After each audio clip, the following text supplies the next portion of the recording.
అన్నదాత అన్నదాత మీ అన్నదాత చెమటోడ్చి ఆహారాన్నందించే రైతన్నా అనునిత్యం నీ కండదండగా నిలిచే నేస్తం ఎవరన్నా అన్నదాత అన్నదాత మీ అన్నదాత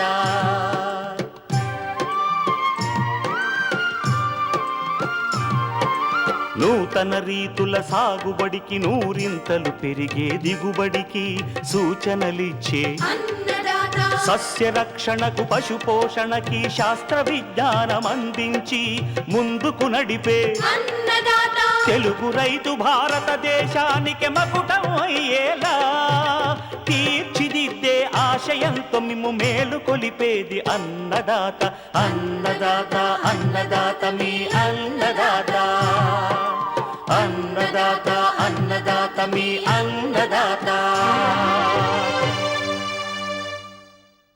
అన్నదాత ప్రేక్షకులకు నమస్కారం. ఈనాటి ముఖ్యాంశాలు: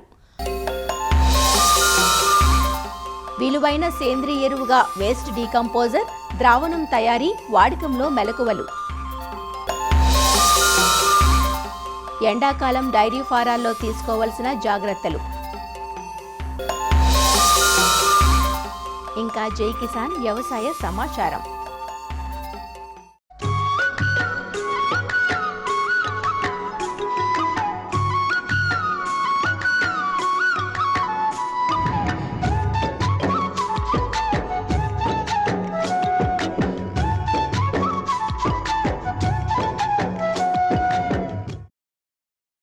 ఇవాల్టి రోజున రైతుల దృష్టి సేంద్రియ విధానాల వైపుకు మళ్లింది. అయితే రోజురోజుకు తరిగిపోతున్న పశు సంపదతో సేంద్రియ సాగు రైతులకు కొంత కష్టసాధ్యంగా మారుతోంది. సేంద్రియ సాగు, ప్రకృతి సాగు విధానాల్లో రైతులు ఎక్కువగా జీవామృతాన్ని వాడుతుంటారు. ఆవు పేడ, ఆవు మూత్రంతో జీవామృతం తయారు చేస్తారు. ఆవు మూత్రం, ఆవు పేడ లభ్యం కాని పరిస్థితుల్లో రైతులకు సులువైన, చవకైన పరిష్కారం వేస్ట్ డీకంపోజర్ అనే ద్రావణం. గోమయం, గోమూత్రంలోని అన్ని సుగుణాలను, సూక్ష్మరాశిని కలబోసి శాస్త్రవేత్తలు దీన్ని తయారు చేశారు. వేస్ట్ డీకంపోజర్ ఎరువుగానే కాక వ్యవసాయ వ్యర్థాలను సులభంగా కుళ్ళింపచేసే పదార్థంగానూ ఉపయోగపడుతోంది. వేస్ట్ డీకంపోజర్ ద్రావణాన్ని ఎలా తయారు చేసుకోవాలి, వాడకంలో ఎలాంటి మెలకువలు పాటించాలి అనే వివరాలను మనకందిస్తున్నారు ప్రొఫెసర్ జయశంకర్, తెలంగాణ రాష్ట్ర వ్యవసాయ విశ్వవిద్యాలయం పాలెం కృషి విజ్ఞాన కేంద్రం శాస్త్రవేత్త డాక్టర్ రాజశేఖర్. ఈ ప్రకృతి వ్యవసాయం మరియు సేంద్రియ వ్యవసాయం చాలా ప్రాంతాల లోపల రైతులు వారి పద్ధతిలో వాడుతూ చాలా వరకు అధిక దిగుబడులు కూడా పొందడం అనేది గమనించడం జరుగుతుంది. రైతులు చాలా వరకు ఈ యొక్క జీవామృతం, బీజామృతం, ఘనజీవామృతం, అగ్నేస్త్రం, నీమాస్త్రం లాంటి పదార్థాలను వాడుతూ కొద్ది వరకు చీడపీడల ఉధృతిని తగ్గించుకోవడానికి అనేక రకాల పద్ధతులను వాడుతున్నారు. ఇవి కాకుండా మన నేల సారం పెంచుకోవడానికి ఈ మధ్యకాలంలో వేస్ట్ డీకంపోజర్ అనేది కూడా చాలా బాగా ఉపయోగపడడం అనేది జరుగుతుంది. ఈ వేస్ట్ డీకంపోజర్ అనేది ఏంటంటే మనకు ఇది ఒక రకమైన సూక్ష్మజీవుల సమూహం. దీనిని NCOF national centre for organic farming Ghaziabad వాళ్ళు తయారు చేయడం అనేది జరిగింది. ఇది మనకు 20 రూపాయల ధరకు లభిస్తుంది. ఈ యొక్క ద్రావణాన్ని కృషి విజ్ఞాన కేంద్రాల లోపల మరియు వ్యవసాయ విశ్వవిద్యాలయాల్లో కూడా ఇది అవైలబుల్ ఉంది. అయితే ఈ యొక్క వేస్ట్ డీకంపోజర్ను చూసుకున్నట్లయితే మనం రైతువారి పద్ధతులు ఏ విధంగా తయారు చేసుకోవాలనే దాని గురించి తెలుసుకున్నట్లయితే 200 లీటర్ల నీళ్లు పట్టేటటువంటి ఒక డ్రమ్మును తీసుకొని ఆ యొక్క డ్రమ్ము లోపల మనం 200 లీటర్ల పరిశుభ్రమైన నీరును పెట్టేసుకొని తర్వాత దాని లోపల 2 కిలోల బెల్లం వేసి తర్వాత 30 మిల్లీలీటర్ల ఉండేటటువంటి ఈ సూక్ష్మజీవుల సమూహం అంటే వేస్ట్ డీకంపోజర్ బాటిల్లో ఉన్న సమూహాన్ని మొత్తం అందులో వేసేసి మనం రోజు పొద్దున సాయంత్రం అనేది కలయబెట్టాలి. ఈ విధంగా కలయబెట్టిన తర్వాత మనం దాన్ని పై భాగాన్ని గోనె సంచితోటి కప్పి ఉంచి కొన్ని నీళ్ళు అనేది చింకరించుకోవాలి. ఈ విధంగా 5 నుంచి 7 రోజులు చేయాలి. చేసిన తర్వాత మనకి ఈ యొక్క వేస్ట్ డీకంపోజర్ తయారవడం అనేది జరుగుతుంది. అయితే నిజంగా వేస్ట్ డీకంపోజర్ మనకు తయారైందా లేదా అని తెలుసుకోవడానికి మనం గమనించుకోవాల్సిన పద్ధతులు చూసుకున్నట్లయితే నీళ్లు పోసినప్పుడు నీళ్లు అనేది ముదురు గోధుమ రంగు లోపల ఉండడం అనేది జరుగుతుంది. వేస్ట్ డీకంపోజర్ తయారైనప్పుడు మాత్రం అదంతా మనకు పసుపు రంగులోకి మారిపోవడం అనేది గమనించడం జరుగుతుంది. అంతేకాకుండా కలయబెట్టినప్పుడు కూడా దానిపైన నురుగు అనేది రావడం అనేది గమనించడం జరుగుతుంది. మూడోది వచ్చేసి మనం కలయబెట్టేటప్పుడు కూడా అది కుళ్ళిపోయినటువంటి వాసన అనేది అనేది గమనించడం అనేది జరుగుతుంది. ఈ యొక్క వేస్ట్ డికంపోజర్ అనేది తయారైనట్టుగా గుర్తించాలి. మనం ఒక్కసారి ఈ వేస్ట్ డికంపోజర్ అనే బాటిల్ని తీసుకుంటే గిట్లా మనం మళ్ళీ మళ్ళీ కొనాల్సిన అవసరం లేదు. ఎందుకంటే ఒకసారి తయారు చేసుకున్న ద్రావణంతో మళ్ళీ మళ్ళీ వాడుకోవచ్చు. ఈ విధంగా తయారైనటువంటి ద్రావణాన్ని మనం ఏ విధంగా వాడుకోవాలి అనేది చూసుకున్నట్లయితే ఈ 200 లీటర్లను మనం 1 ఎకరా పొలం లోపల పారించినట్లయితే నేలకు మంచి చేసేటటువంటి సూక్ష్మజీవులు వాటి యొక్క ఉధృతి అనేది పెరగడానికి ఆస్కారం ఉంటుంది. మనం ఒక్కసారి 200 లీటర్ల ద్రావణాన్ని తయారు చేసుకున్నట్లయితే ప్రతిసారి మనం 190 లీటర్లు వాడుకొని మిగిలిన 10 లీటర్ల ద్రావణాన్ని అలా పెట్టుకొని దాని లోపల మళ్ళీ 190 లీటర్ల నీళ్ళు వేసుకొని మళ్ళీ 2 కిలోల బెల్లం వేసుకున్నట్లయితే ఈ యొక్క ద్రావణం అనేది మళ్ళీ 5 నుంచి 6 రోజుల తర్వాత తయారవుతుంది. దీన్ని కంటిన్యూస్గా అంటే ఒక్కసారి 20 రూపాయలు పెట్టి కొన్నటువంటి బాటిల్ను ఒక సంవత్సరం నుంచి సంవత్సరంన్నర వరకు వాడుకోవచ్చు. మళ్ళీ మళ్ళీ కొనాల్సిన అవసరం ఉండదు. తప్పకుండా ప్రతి సంవత్సరం మినిమం ఒక 6 నుంచి 8 సార్లు ఆ విధంగా 5 నుంచి 6 సంవత్సరాలు చేయాలి. ఆ విధంగా చేసినప్పుడు మాత్రమే మనకు నేల లోపల మంచి సూక్ష్మజీవులు అనేది వృద్ధి చెందడానికి ఆస్కారం ఉంటుంది. దానివల్ల మనకు కొద్ది వరకు సేంద్రియ కార్బనం మరియు నేల సారం నేల ఉత్పాదకత అనేది పెరగడానికి అవకాశం ఉంటుంది. ఇది కాకుండా ఇంకొక మంచి ఉపయోగపడే పద్ధతి ఏంటంటే మనం పంట కోసిన తర్వాత వరి కానీ గోధుమలు కానీ వాటి కోసిన తర్వాత వాటి యొక్క వ్యర్థాలు అనేది మనకు చాలా వరకు మిగిలిపోయి ఉంటాయి. ఆ మిగిలిపోయినటువంటి వ్యర్థాలను మనం ఒక దగ్గర చిన్న గుంతలాగా చేసేసి ఆ యొక్క గుంత లోపల ఈ యొక్క వ్యర్థాలను వేసేసి ప్రతి 2 నుంచి 3 రోజులకు ఒకసారి ఈ యొక్క వేస్ట్ డికంపోజర్ అనే ద్రావణాన్ని పిచికారీ చేయడం వలన ఈ యొక్క బ్యాక్టీరియా అనేది ఏంటంటే దానిలో అది ఒక రకమైనటువంటి సెల్యులోజు ఎమిసెల్యులోజ్ అనేటటువంటి ఎంజైమ్లను ఉత్పత్తి చేయడం వలన ఈ యొక్క వ్యర్థాలు అనేది కుళ్ళిపోవడానికి ఆస్కారం ఉంటుంది. ఈ విధంగా చేసినట్లయితే మనకు 30 నుంచి 35 రోజుల తర్వాత ఈ యొక్క వరి గడ్డి మరియు గోధుమల గడ్డి కానీ ఇతర పంట వ్యర్థాలు కానీ కుళ్ళిపోవడం అనేది జరుగుతుంది. ఆ విధంగా కుళ్ళిపోయంగా వచ్చినటువంటి పదార్థాన్ని మనం నేలకు వేసుకోవడం వలన కొద్ది వరకు మనకు నేల సారం అనేది పెరుగుతుంది. ఈ మధ్యకాలంలో చాలామంది రైతులు ఈవెన్ ఇంటి దగ్గర పండ్ల తోటలు ఏమైనా కూరగాయ మొక్కలు పెట్టుకుంటే కూడా వాటికి కూడా వేర్ల దగ్గర పోయడం అనేది జరుగుతుంది. కాబట్టి వీటి వలన కొద్ది వరకు మనకు సూక్ష్మజీవుల సమూహం వృద్ధి చెంది నేల సారం అనేది పెంపొందించడానికి అవకాశం ఉంది.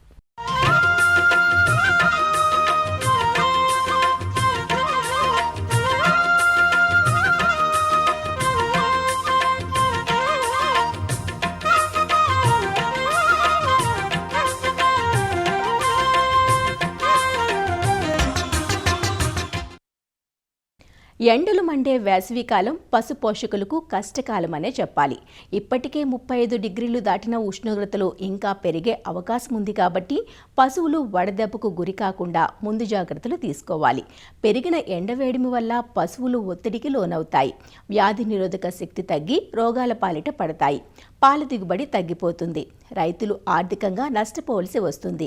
ఫారాల్లో వేడిని తగ్గించే చర్యలతో పాటు చల్లపాటు వేళల్లోనే మేతకు వదలటం, తగినంత నీరు, మేతలు అందించడం వంటి జాగ్రత్తలు తీసుకోవాలంటూ రైతులకు సూచనలు అందిస్తున్నారు రంగారెడ్డి జిల్లా ఇబ్రహీంపట్నం మండలం ఎలిమినేడు పశు వైద్యశాల పశు వైద్యాధికారి డాక్టర్ వై ఆనందరెడ్డి.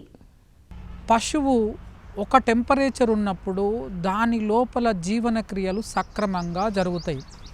ఉదాహరణకు హెచ్ఎఫ్ కానీ క్రాస్ జెర్సీ క్రాస్ హెచ్ఎఫ్లో ఉష్ణ నియంత్రణ వ్యవస్థ అనేది 24 నుండి 28 సెంటీగ్రేడ్స్ ఉన్నప్పుడు మంచి ఉష్ణ నియంత్రణ జరుగుతుంటుంది.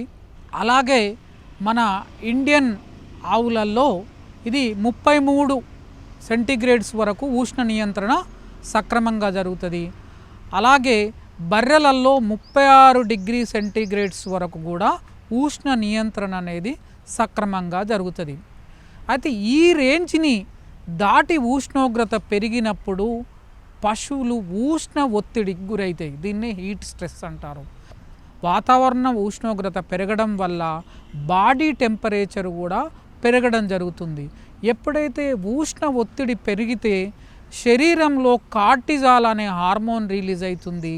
ఎప్పుడైతే కార్టిజాల్ అనే హార్మోన్ రిలీజ్ అయితే పశువులలో ప్రొడక్షను రిప్రొడక్షను అనేటి రెండూ తగ్గిపోవడం జరుగుతుంటుంది. తర్వాత ఫీడ్ ఇంటేక్ కూడా తక్కువ తీసుకోవడం జరుగుతుంటుంది. ఇట్లా పాడి రైతుకు ఎకనామిక్ లాస్ అనేది రావడం జరుగుతుంటుంది. అయితే సరియగు యాజమాన్య పద్ధతులు పాటించడం ద్వారా పాల ఉత్పత్తి అనేది మంచిగా ఉండేలా మనం చూసుకోవచ్చు. ఈ యాజమాన్య పద్ధతులలో అతి ముఖ్యమైనది నీటి యాజమాన్య పద్ధతి.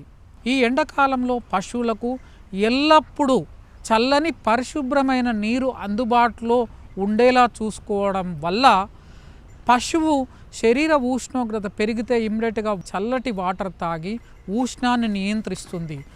వాటర్ అందియడమే కాకుండా పశువులని రెగ్యులర్గా ఎప్పుడైతే హాట్ డేస్లలో అంటే మధ్యాహ్నము అంటే 10 నుంచి 5 గంటల వరకు టెంపరేచర్ అనేది రైజ్ కావడం జరుగుతుంది. కాబట్టి ఈ టైంలో మనం పశువులని వాటర్తోని తడపడం వల్ల అది ఉష్ణోగ్రత అనేది తక్కువగా కావడం జరుగుతుంది. తర్వాత ఈ షెడ్డు లోపల ఫ్యాన్స్ వేయడము, తర్వాత ఫాగర్స్ వేయడము, స్ప్రింక్లర్స్ వేయడం వల్ల గాలి అనేది ఫ్రీగా మూమెంట్ అవుతుంది. వీటితో పాటు తడపడం ద్వారా ఈ తడిపిన వాటరు ఈ గాలికి ఎవాపరేట్ కావడం వల్ల ఉష్ణోగ్రత అనేది కంట్రోల్లోకి వస్తుంది. షెడ్లు లేని రైతులు పచ్చటి గుబూరుగా ఉన్న చెట్ల నీడలో కట్టేయడం వల్ల ఆ చెట్టే అనేది ఉష్ణాన్ని అబ్జర్వ్ చేసుకోవడం వల్ల ఆ పశువుకు ఉష్ణ నియంత్రణ అనేది ఎక్కువగా ఉండే అవకాశం ఉంటుంది. తర్వాత షెడ్డు పైన అంటే బర్రెల షెడ్డు పైన కంపల్సరీ మనము ఈ ప్యాడీ స్ట్రా కానీ జమ్ము గడ్డిని కానీ చెరుకు గడ్డిని కానీ పరచుకొని వీలుంటే ఈ షెడ్డు పైన ఫాగర్స్ కానీ వాటర్ స్ప్రింక్లర్స్ కానీ అరేంజ్ చేయడం వల్ల షెడ్డు లోపల ఉష్ణోగ్రత అనేది తక్కువగా ఉంటుంది. అలాగే ఈ బర్రెల శరీరం నలుపుగా ఉంటుంది కాబట్టి ఈ నలుపుగా ఉన్న పశువులు ఎక్కువ ఉష్ణాన్ని పీల్చుకుంటాయి కాబట్టి ఉష్ణోగ్రత పెరిగే అవకాశం తొందరగా ఉంటుంది. కాబట్టి వీలుంటే పక్కన చెరువులు కుంటలు ఉంటే వాటిల్లో కూడా ఈ వ్యాలోయింగ్ చేయడం వల్ల బర్రెలలో ఉష్ణాన్ని నియంత్రించడం జరుగుతుంది. తర్వాత పశువులకు ఫీడ్ మేనేజ్మెంట్ చేయడం వల్ల కూడా వేసవి కాలంలో కరెక్ట్ యాజమాన్య పద్ధతి పాటించడం చేయొచ్చు. ఉదాహరణకు పచ్చిగడ్డి ఎక్కువ తినడం వల్ల పశువు శరీర ఉష్ణోగ్రత అనేది ఎండాకాలం తక్కువగా అవుతుంది. అలాగే ఎండుగడ్డిని కొద్దిగా తగ్గించాలి. అందుకే ఎండాకాలంలో పచ్చిగడ్డిని విరివిగా పెంచాలి. అలాగే హే తయారు చేయడం వల్ల అంటే ప్రోటీన్ మంచిగా ఉండే ల్యూసర్ని హే ఇట్లాంటివి కూడా వేసుకోవడం వల్ల ప్రోటీన్ సోర్స్ కూడా మంచి సోర్సు ఇవ్వడం వల్ల ప్రొడక్షన్ కూడా పెరగడం జరుగుతుంది. తర్వాత కాన్సన్ట్రేట్ ఫీడ్స్లలో వేరుశనగ చెక్క, తర్వాత సోయాబీన్, తర్వాత తౌడు, తర్వాత కందిచున్ని ఇవి కలిపించుకోవడము, వీటిలలో తగినంత ప్రమాణంలో విటమిన్సు మినరల్స్ ఇవ్వడం వల్ల ఈ ఎండాకాలంలో స్ట్రెస్ వల్ల లాస్ అయ్యే అంటే ప్యాంటింగ్ వల్ల లాస్ అయ్యే ఎలక్ట్రోలైట్స్ ఇట్లాంటివి కూడా రిక్యూప్ చేయడం అనేది జరుగుతుంది. పశువులలో ఈ ఎలక్ట్రోలైట్స్ లాస్ అవుతుంది కాబట్టి వాటర్లో విటమిన్ సి ఉన్న ఎలక్ట్రాల్ పౌడర్ కలుపుకోవడం వల్ల ఈ లాస్ అయ్యే ఎలక్ట్రోలైట్స్ లాస్ కాకుండా చూసుకోవడము. తర్వాత స్ట్రెస్ని ఎందుకంటే vitamin C vitamin E B complex ఇట్లాంటివి యాంటీ ఆక్సిడెంట్ ప్రాపర్టీస్ ఉంటాయి కాబట్టి స్ట్రెస్ను తగ్గించుకోవడం జరుగుతుంది. అలాగే షెడ్ సైడ్స్లలో గన్నీ బ్యాగులు వేసి వీటికి తడుపుకోవడం వల్ల షెడ్ లోపలి వాతావరణం కూడా చల్లగా ఉండడం జరుగుతుంది. తర్వాత ఈ ఎండాకాలంలో ఇమ్యూనో సప్రెషన్ అంటే ఇమ్యూనిటీ తగ్గిపోవడం జరుగుతుంది పశువులకు. కాబట్టి రోగాలు కూడా వచ్చే అవకాశం ఎక్కువగా ఉంటుంది. సమ్మర్ మ్యాస్టైటిస్ పొదుగువాపు వచ్చే అవకాశం ఉంటుంది. కాబట్టి మనం ఈ వ్యాక్సినేషన్ ఎండాకాలం ముందే కరెక్ట్ పరిమాణంలో కరెక్ట్ టైంలో అన్ని వ్యాక్సిన్స్ వేసుకోవడం వల్ల ఈ ఎండాకాలంలో ఈ రోగాలు వస్తే ఎక్కువగా నష్టం జరుగుతుంది. కాబట్టి ఈ డిసీజ్ ప్రివెన్షన్ అనేది వ్యాక్సినేషన్ రూపంలో ముందుగానే వేసుకోవడం వల్ల ఎండాకాలంలో రోగాలు జయించుకోవచ్చు. తర్వాత ఈ కింద ఫ్లోరు చాలా క్లీన్గా ఉంచుకోవడం వల్ల తర్వాత టీటి డిప్పింగ్ చేయడం వల్ల ఈ సమ్మర్ మ్యాస్టైటిస్ని కూడా మనం కంట్రోల్ చేయడం జరుగుతుంది. తర్వాత ఎండాకాలంలో ఈ ఫీడింగ్ అనేది ఎర్లీ మార్నింగ్ తర్వాత ఈవినింగ్ మాత్రమే చేయాలి. అది కూడా మల్టిపుల్ టైమ్స్ ఫీడింగ్ ఇవ్వడం వల్ల అంటే ప్రొడక్షన్ అనేది ఇంప్రూవ్ అవుతుంది. ఈ ఎండాకాలంలో 10 నుండి 4 గంటల వరకు ఫీడింగ్ ఇవ్వకపోవడం మంచిది. ఎందుకంటే ఈ టైంలో మనం ఫీడ్ ఇస్తే శరీరంలో ఆ డైజెషన్ ప్రాసెస్లో ఉష్ణోగ్రత పెరిగే అవకాశం ఉంటుంది. కాబట్టి ఎర్లీ మార్నింగ్ ఈవినింగ్ మాత్రమే ఫీడింగ్, అది కూడా మల్టిపుల్ టైమ్స్ ఇవ్వడం వల్ల ప్రొడక్షన్ అనేది తక్కువ కాకుండా చూసుకోవచ్చు. తర్వాత మేతకు కూడా పశువులని మార్నింగ్ తర్వాత ఈవినింగ్ లేకపోతే నైట్ మేపడం, ఈ గ్రేజింగ్లో మేపడం అనేది అత్యంత ఇంపార్టెంట్. ఇలాంటి యాజమాన్య పద్ధతులు కాపాడుకోవడం వల్ల ఎండాకాలంలో పశువులను సక్సెస్ఫుల్గా ప్రొడక్షన్లోకి తేవచ్చు, తర్వాత హీట్లోకి తెప్పించి కట్టిపియొచ్చు.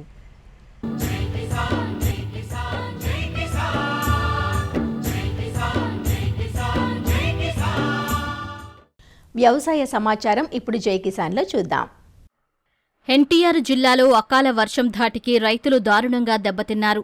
మామిడికాయలతో పాటు జొన్న, మొక్కజొన్న పంటలు నేలరాలాయి. ఎకరాకు వేలాది రూపాయలు పెట్టుబడులు పెట్టామని అకాల వర్షంతో నష్టాల పాలయ్యామంటూ రైతులు వాపోతున్నారు. ఈసారి మామిడిలో పెరిగిన చీడపీడలతో పెట్టుబడులు పెరిగి సరైన దిగుబడులు రాని పరిస్థితుల్లో మిగిలిన పంటను అకాల వర్షం నేలరాల్చిందంటూ రైతులు వాపోతున్నారు. సగానికి పైగా కాయలు రాలిపోవడంతో ఆందోళన చెందుతున్నారు. ఈ సంవత్సరం మామిడి పూతలు తక్కువగా పూసినప్పటికీ పూసిన పూతలన్నీ తేనె మంచు పురుగు, నల్ల తామర పురుగుల వలన విపరీతంగా నష్టపోయామండి. అసలు పూతలన్నీ పిందలన్నీ రాలిపోయినాయి. అప్పుడే ఎక్కడ అరాకొర కొద్దిగా కాయలు 10%, 15% కాయలు చెట్టు మీద ఉండగాని అది నిన్న 3 రోజుల నుంచి కురిసిన అధిక వర్షాలు, గాలి దుమ్ముల వలన మొత్తం రాలిపోయినాయండి కింద. అసలు ఏమీ లేవు చెట్ల మీద, ఏదైనా అరకాయ ఉంది. అసలు ఇప్పుడు రైతులు చాలా పెట్టుబడి పెట్టాము. ఇప్పటి వరకు దాదాపుగా ఎకరానికి 70-80 వేల రూపాయల దాకా అయినాయి. మందులు కానీ పెట్టుబడి ఏదైనా కవుళ్ళు కానీ అన్నీ. ఇప్పుడు వెనక్కి వచ్చేది ₹1 కూడా లేదు. ఇప్పుడు ఈ పరిస్థితుల్లో గవర్నమెంట్ ఏమన్నా ఆదుకుంటే మాకు చాలా ప్రయోజనకరంగా ఉంటుందండి. మామిడి తోటలో తేనె బంక బట్టి పూత పూయలేదు. పూసిన పూతకేమో పిందలు పడి కాయలు అయ్యాక ఈ 4 రోజులు మట్టి గాలి వాన వచ్చి మొత్తం ఉండాయి కూడా రాలిపోయినాయి. పెట్టుబడులు ఎక్కువ పెట్టాము, ఆ పెట్టుబడులు ఏమి రావట్లా. ఈ సంవత్సరం నల్ల తామర పురుగుల వల్ల మళ్ళీ మస్సి వల్ల బాగా దెబ్బతిన్నాం. పూతంతా పోయింది. ఉన్న 4 కాయలు కూడా ఈ వర్షానికి దెబ్బతిన వల్ల నా పెట్టుబడి దగ్గరగా ఎకరానికి, నా దగ్గర ఉంది 70 నుంచి 80 వేలు ఖర్చు అయింది. ఇప్పుడు కేజీ మామిడి ₹10 అన్నారు, ఇవాళ ₹3 కూడా లేదు కేజీ. మంచి కాయలు కోసుకెళ్ళినా ₹3 అంటున్నారు. మరి వాళ్ళు ఏమంటారు, టన్నులేమో వేలకు అమ్ముతున్నారు. మా దగ్గర ఏమో ₹3, కేజీ ₹4 అంటున్నారు. జిల్లాలో 22,000 హెక్టార్ల విస్తీర్ణంలో మామిడి సాగవుతూ ఉండగా ప్రాథమిక అంచనాల ప్రకారం 2 వంతులకు పైగానే పంట దెబ్బతిన్నట్లు అధికారులు భావిస్తున్నారు. 14.2 హెక్టార్లలో అరటి, 46 హెక్టార్లలో బొప్పాయి, 3,406 ఎకరాల్లో మొక్కజొన్న పంట దెబ్బతిన్నట్లు అంచనా. జిల్లాలో ప్రధానంగా తిరువూరు, రెడ్డిగూడెం, మైలవరం, కొండూరు, గంపలగూడెం, విజయవాడ గ్రామీణ మండలంలోని నున్న, కొత్తూరు, తాడేపల్లి ప్రాంతాల రైతులు దారుణంగా దెబ్బతిన్నారు. అకాల వర్షాలకు దెబ్బతిన్న పంటలకు పరిహారం అందించాలంటూ రైతులు కోరుతున్నారు. అడవుల సంరక్షణ, ప్రకృతి సమతుల్యం, ఔషధ మొక్కల పెంపకం ద్వారా ప్రకృతిని కాపాడవచ్చంటూ తన స్వానుభవాలను పుస్తక రూపంలో మలిచారు పల్నాడు జిల్లాకు చెందిన ప్రకృతి ప్రేమికుడు కొమెర జాజి. ప్రాచీన మూలికా వైద్యం, ప్రకృతి పాఠశాల, ప్రకృతి వైద్యం, ప్రకృతి ఆహారం పేరుతో 4 పుస్తకాలను రూపొందించి గుంటూరు జేకేసీ కళాశాలలో ఆవిష్కరించారు. ప్రస్తుత కాలంలో పెరుగుతున్న ఆరోగ్య సమస్యలకు పరిష్కారం మన సమీపంలోని ఔషధ మొక్కల రూపంలోనే ఉందని, వాటిని గుర్తించి ఉపయోగిస్తే మన ఆరోగ్యాన్ని మెరుగుపరుచుకోవచ్చంటూ వివరిస్తున్నారు. నేను నల్లమల్ల అడవి ప్రాంతంలో నిత్యం కూడా అడవుల్లో ఉన్న ప్లాస్టిక్ అదంతా ఏరిపడేస్తుంటాను. అలాగే చెట్లని, వన్యప్రాణులని సంరక్షణ చేస్తూ, విత్తన బంతులు జల్లుతూ, మొక్కలు నాటుతూ సరికొత్త అడవులు పెరగడానికి అడవి సంరక్షణ కోసం, వృద్ధి కోసం పనిచేస్తూ ఉంటాను. నా యొక్క అనుభవాన్ని అంటే 30 సంవత్సరాల నుంచి నేను గత అడవుల కోసం, సంరక్షణ, వృద్ధి కోసం పనిచేస్తున్న క్రమంలో కొన్ని అరుదైన ఔషధ మొక్కలు, అంతరించిపోతున్న మొక్కల్ని సంరక్షణ చేసి వృద్ధి చేసి ఉన్నాను. వాటి ద్వారా ఎన్నో రకాల మొండి సమస్యలు, ఇప్పుడు మానవాళికి వస్తున్న సమస్యలు ఏమైతే ఉన్నాయో, అంటే మనిషి తల వెంట్రుక నుంచి కాలి గోటి దాకా ఎన్ని అవయవాలు అయితే ఉన్నాయో లింగభేదం లేకుండా పసిపిల్లల నుంచి వృద్ధుల దాకా వారికి వస్తున్న ప్రతి సమస్యకి పరిష్కారం అనేది ఆయుర్వేదంలో ఉంది, అంటే చెట్లలో ఉంది. దీనే ఆయుర్వేద వైద్యం, లేదంటే మూలికా వైద్యం, ప్రకృతి వైద్యం, అలాగే దీన్ని ఒక సంజీవిని వైద్యంగా కూడా చెప్తుంటారు. ఆ వైద్యాన్ని, అంతరించిపోతున్న ఈ జ్ఞానాన్ని అందరికీ పరిచయం చేయాలనే ఉద్దేశంతో నేను సేకరించి, నేను నేర్చుకున్న, స్వయంగా అడవుల్లో పరిశీలించి తెలుసుకున్న ఈ యొక్క మొక్కలని, ప్రాచీన మూలికా వైద్యం ఇందులో వైద్యానికి సంబంధించి ఉంటుంది, వ్యాధి దాని యొక్క రోగాన్ని తగ్గించే ఉంటుంది. అలాగే ప్రకృతి పాఠశాల, పిల్లలు ఎలా ఉండాలి, ఎలాంటి మొక్కలు పాఠశాలలో, వాళ్ళ వీధిలో, వాళ్ళ యొక్క ఊళ్ళల్లో నాటుకోవాలి. ఈ ప్రకృతి పాఠశాలలో ఉంటుంది. అలాగే ప్రకృతి వైద్యం ఈ యొక్క పుస్తకంలో ఏంటంటే మొక్క, దాని యొక్క బొటానికల్ నేమ్, అలాగే సంస్కృతం యొక్క పేరు, అది ఎన్ని రకాల జబ్బుల్ని తగ్గిస్తుంది ఇది ఉంటుంది. అలాగే ప్రకృతి ఆహారం, కొంచెం వర్షం పడితే చాలు సాగు చేయని ఆకుకూరలు సుమారుగా మన యొక్క తెలుగు రాష్ట్రాల్లో 120 దాకా ఉన్నాయి. అంటే తూటికూర, తుమ్మికూర, దూసర తీగ, చెంచల కూర, ఎర్ర తోటకూర, ఇలా రకరకాల ఉన్నాయి. మరి వీటన్నిటిని పంట పొలాల్లోకి వెళ్ళి వాటి యొక్క ఫోటోలు తీసి అవి ఎలా ఉంటాయి, అలాగే వాటి యొక్క ఉపయోగాలు ఏంటి, అలాగే అడవుల్లో వర్షాకాలం మొలిచే చెట్లు ఏంటి, వేసవిలో మొలిసే చెట్లు ఏంటి, అలాగే ఎలుగుబంటి ద్వారా ఎలాంటి చెట్లు మొలుస్తాయి, అడవి పంజి ద్వారా ఎలాంటి చెట్లు మొలుస్తాయి, ఈ విధంగా నాకున్న జ్ఞానాన్ని ఎంత కూడా ఈ 4 పుస్తకాల రూపంలో తీసుకురావడం జరిగింది. జిల్లాలోని కారంపూడి ప్రాంతానికి చెందిన కొమెర జాజి గత 2 దశాబ్దాలకు పైగా నల్లమల అటవీ ప్రాంతాన్ని కాపాడుతూ అటవీ విస్తీర్ణాన్ని పెంచేందుకు దోహదపడుతున్నారు. ఈ సమయంలోనే కొన్ని అరుదైన అంతరించిపోయిన ఔషధ మొక్కలను గుర్తించారు. ఔషధ నిపుణులతో చర్చించి ఆ మొక్కల ఔషధ విలువ, గొప్పతనాన్ని తెలుసుకున్నారు. పర్యావరణ ప్రకృతి ప్రేమికుల సహకారంతో ఈ పుస్తకాలను ప్రజల్లోకి తీసుకొస్తున్నారు. అంకారావు గారు చేస్తున్న కృషి చాలా అభినందనీయం. ఎందుకంటే తను వాననక, ఎండనక, పగలనక కష్టపడి ఉదయం 6 గంటలకు లేచి సాయంత్రం వరకు కూడా అటవీకి వెళ్ళి అటవీలో ఉన్న వృక్ష సంపదను కాపాడుకుంటూ సీడ్ బాల్ ద్వారా ఎక్కడైతే ఖాళీ ఉందో అడవిలో ఆ ఖాళీ ప్లేస్లో కూడా మొక్కలను నాటి విత్తనాలను వేయడం, సీడ్ బాల్ ద్వారా అక్కడ వేసి వృక్ష సంపదను పెంచడం. అదే కాకుండా ప్లాస్టిక్ ఎవరైతే ఫారెస్ట్ దగ్గరలో 100 మంది వ్యర్థ పదార్థాలను ప్లాస్టిక్ తీసుకెళ్ళి డంప్ చేయడం చేస్తామంటే వాటిని ఉదయం నుంచి కూడా అడవంతా కూడా గాలిస్తూ ప్లాస్టిక్ వ్యర్థాలను కూడా తీసుకొచ్చి బయట బారే చేయడం కూడా జరుగుతూ ఉంది. అదే కాకుండా పాఠశాలకు వెళ్ళి దాదాపు 5,000 పాఠశాలకు వెళ్ళి స్వయంగా తను ఈ పర్యావరణం గురించి, అలాగే అటవీ సంపద గురించి పరిచయం చేయడం, ముఖ్యంగా మెడిసినల్ ప్లాంట్స్ ఔషధ మొక్కలు ఏ విధంగా ఉపయోగపడతాయి మానవులకి పిల్లలకు బోధించడం చాలా అభినందనీయం. నల్లమల ఫారెస్ట్లో ఫ్లోటింగ్ ఎక్కువ ఉంటుంది. దోర్నాల శ్రీశైలం రోడ్ అవంతి కూడా. నేను అక్కడ సుమారుగా 5 years పనిచేశాను. ఆ టైంలోనే మేము స్వచ్ఛ సేవక్స్ అని చెప్పేసి ప్లాస్టిక్ గార్బేజ్ అంతా లిఫ్ట్ చేసేవాళ్ళు, అవన్నీ కూడా కలెక్ట్ చేసేవాళ్ళు, వాళ్ళందరినీ కూడా డిప్లాయ్ చేయడం జరిగింది. అక్కడ ఉన్నటువంటి లోకల్ చేంజ్ చూస్తేనే మనం చేయించడం జరిగింది. ఇక్కడ ఈయన జాజీ గారు ఆయన స్వతహాగా ప్రకృతిని మనం కాపాడాలి అన్న ఉద్దేశంతో స్వతంత్రంగా ఆయన చేయటం అనేది గొప్ప విషయం. ఎందుకంటే ఆ కాన్షియస్నెస్ అనేది అందరికీ ఉండదు. మనకి ప్రతి ఒక్కరికి నాలెడ్జ్ ఉంటుంది, కానీ దాన్ని డాక్యుమెంటేషన్ చేయటము, రికార్డ్ చేయటము, ప్రాపర్గా ఎదుటి వ్యక్తికి అర్థమయ్యేటట్టు చెప్పడం, లేకపోతే దాన్ని ఒక పుస్తకాల రూపంలో తీసుకురావడం అని అందరూ చేయలేరు. ఈ పుస్తకాలలో ద్వారా ఏంటంటే ఆయనకు తెలిసినటువంటి ట్రెడిషనల్ నాలెడ్జ్ ఏదైతే ఉందో ఇందులో పొందుపరచడం జరిగింది. నేను కూడా చదివాను ఆ పుస్తకాలు. చాలా సరళమైనటువంటి భాషలో అందరికి అర్థమయ్యేటట్టు రాశారు. ఇవి ప్రతి ఒక్కరూ చదివి వాళ్ళు అందులో ఉన్నటువంటి విజ్ఞానాన్ని ఉపయోగించుకొని ఇంకా ఎక్కువ మందికి కూడా ప్రచారం చేయాలని నేను కోరుకుంటున్నాను. మొక్కల పెంపకం, సంరక్షణ గురించి కొమెర జార్జి చేస్తున్న సేవలను అందరూ కొనియాడారు. కేవలం అటవీ ప్రాంతాల్లోనే కాకుండా పట్టణాలు, నగరాలు, బహిరంగ ప్రదేశాల్లోనూ మొక్కల పెంపకాన్ని విరివిగా చేపట్టాలని, అందుకోసం పలు శాఖల సహకారంతో ముందుకు సాగాలని తెలిపారు.